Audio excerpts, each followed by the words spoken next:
Kayo itong nanghimasok eh. Di patunayan ninyo na kayo ang merong kapangyarihan dyan sa Senado. Bakit si Cayetano? Di ba? Oh, imagine, simulat sa poll nang gawin nilang quorum. So ngayon, bakit hindi na lang ilapit nitong si Cayetano sa Supreme Court? Bakit si Cayetano?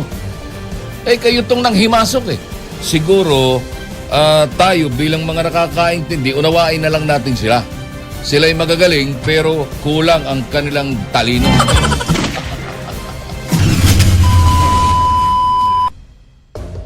"5:07 in the morning. Hindi ho talaga ang tawag din hindi ho kaigay-gaya yung nangyari kahapon sa Senado. Oo, masyadong boring. Alang nangyari. Kasi nga naman ang tawag din nagsagawa ng kanilang sariling pagdinig, Blue Ribbon Committee daw. Abay, ilang Blue Ribbon ba dapat meron sa Senado? Alam niyo, nakakapanghinayang isipin na itong mga tao na ito ay itinuring mong marunong, magaling, nakakaintindi at bumabasa na, alam mo yun, na gumagawa ng batas. But unfortunately, ay mukhang hindi nila naiintindihan ang batas. Di ba nga? That is, again, sa konstitusyon, obsolete na yung 1935 Constitution. Wala na yon. At hindi na ho, kung gamitin man jurisprudence, yun ang sitwasyon nitong si Abilino at saka yung kalaban niya, sa isyong politikal, kaugnay nga nitong usapin ng majority noong 1935 or 1949 base sa 1935 Constitution, ay tama naman yun. Tama naman. Abilino versus Cuenco. Ayan. Yan ho yung yan ho yung ang pinagbasehan nila kasi ay luma na. Pero hindi man nagkakaiba halos. Dahil doon sa Article 6, pareho namang Article 6. Nagkaiba lang ng section kung pang ilang section. Yung 1935, Article 6, Section 10, kung di ako nagkakamali. Section 6 nga ba? O Section 6. At yung isa naman ay Article 6, Section 16. Pero yung number 1 nila, paragraph 1 ng dalawang sections ay magkaiba. Yung isa ay majority, yung isa naman ay of all the members, ginagamit, Pero sa number 2, pareho naman. Pareho, kaya lang, sinasabi nga, the all members of the Senate. Yan. So that's, total it's 24. Ay nung panahon naman itong si Abilino versus Cuenco, 23 lang sila sapagkat nasa abroad yung isa. Nasa abroad yung isa. Na yung iba naman ay pwede mong nandito sa Pilipinas and they can unless na may sakit nga pero they're still part of the Senate. Hindi naman sila tinanggal Walang vacancy na tinatawag. Yan.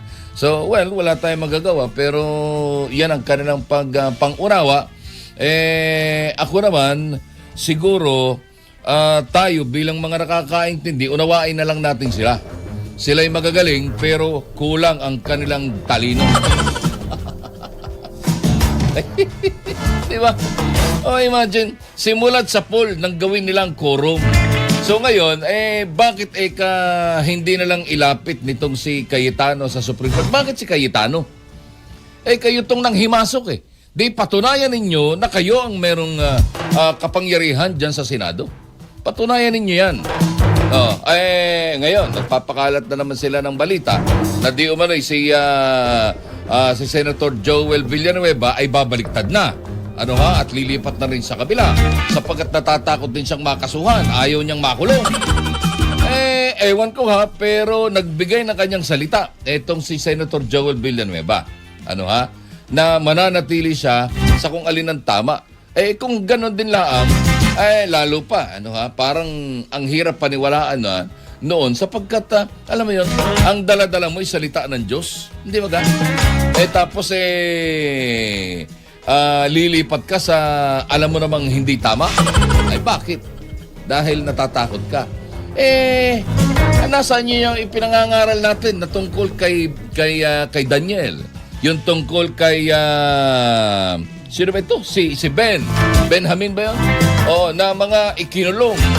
Di ba itong si John the Baptist, ikinulong. Pero hindi sila natakot sapagkat alam nilang katotohanan. Alam nila kung anong tama. Pinaglaban nila to hanggang sa pugutan ng ulo si John the Baptist. Di ba? So, ito kayo mga ito. Hanggang saan ang kanilang tapang? Abante Pilipinas. Pero bago ako bago tayo dumako sa ating mga headlines, nakakatuwa lang isipin, kagabi ho ay ako ay narahuyo ang aking oras at panahon sa panonood ng isang Netflix series. Season 1 nung Teach You a Lesson. Alam mo ninyo, if you're going to see this, nakakatuwa, napakaganda nito at ito'y kampanya laban sa bullying sa mga school. Nakakalimang episode ako at ang huli nga ay di itong babae na magaling magmanipula ng mga video at ng mga post niya sa social media. Sapagkat siya isang kilalang influencer. Pero hindi siya nakalusot, nahuli din. At tanong, kaya ba natin gawin ito dito sa atin? Para yung mga binubuli ay tuluyang magbago. Sapagkat alam mo na, yung mga bully na yan, dalawang bagay lang yan. It's either walang kapayapaan sa sarili nilang tahanan o kaya ay minamaliit sa sarili nilang pamamahay. Kaya pagdating doon sa lugar na walang nakakakita sa kanya, kundi mga kaklase din lang niya, ay ginagamit ang kanyang natatagong lakas. Pag uwi sa bahay, mabait. Pero pagdating sa school, walang hiya. Meron yan. Sana sana magkaroon din tayo nito. Ang tawag nito, Education Rights ERPB. Ang tawag nila doon sa kanilang team. Ito'y sa ilalim ng Education Ministry. Can the Department of Education create this kind of bureau na tahasang sasalungat sa mga bully sa school? Ayan, sana magkaroon. Kaya lang paano mong gagawin yun? Yun ng mga problema sa school, hindi nila magawa ng aksyon, di ba? Hindi pa nila malutas hanggang ngayon. Sa kabila ng maraming budget, dadagdagan mo pa, ay kukulangin ang kanilang racket. Kukulangin ang kanilang pagkakakitaan. Alright. Oy, mga 18 dating sundalo na masyadong minamaliit ng ibang tao at ang tawag ay ex-bodyguard. Na ang sabi ni Auntie Claire, huwag nyo nang tawaging ex dahil sila naman ay wala na sa serbisyo. Nag-iisip pa ba ito? 18 former soldiers.